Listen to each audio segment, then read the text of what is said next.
Hi, I'm Tara Lee Cobble of the Bible Recap podcast and book. And today you and I get to talk about the verse of the day, Philippians 1, 9 through 10, the verses of the day, actually. Here's what they say. And this is my prayer, that your love may abound more and more in knowledge and depth of insight, so that you may be able to discern what is best and may be pure and blameless for the day of Christ. These words are part of the letter that the Apostle Paul wrote to the church in Philippi. Paul loves these people. He planted this church, he watched it grow, and he spends a lot of this letter reminding them that God would finish what God had started in them. Even though Paul had planted their church, he gave God the credit for it all. Hold on to that thought for a minute.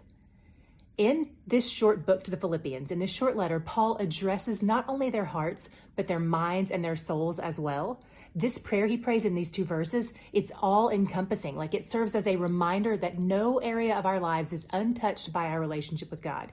Everything in your world should flow outward from God at the very center. It should impact our hearts so that we can love like Paul prayed here, and that we can abound in that love. And that love will impact our minds and what we study so that we can increase in knowledge and insight and discernment. And as we grow in love and are more knowledgeable in the things of the Lord, our lives will reflect those changes.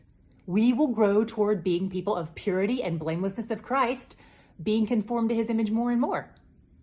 But remember that thought I wanted you to hold on to? It's a reminder from Paul that shows up frequently in this short letter.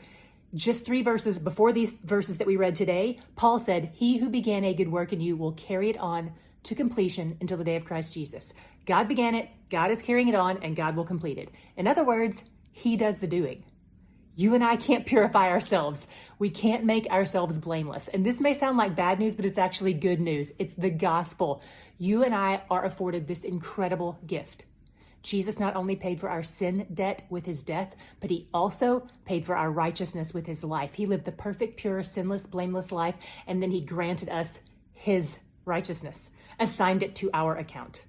That's where our purity and blamelessness come from, not from any good works that you and I could do. So today I'm praying this prayer for you, that you may abound in love, that your love may prompt you to grow in knowledge and in insight and discernment, and that you'll be able to see where God is moving you and directing you toward the holiness that he has already granted to you through the finished work of his son, Jesus. Lean in. The more you grow in him, the more joy you'll find, because he's where the joy is.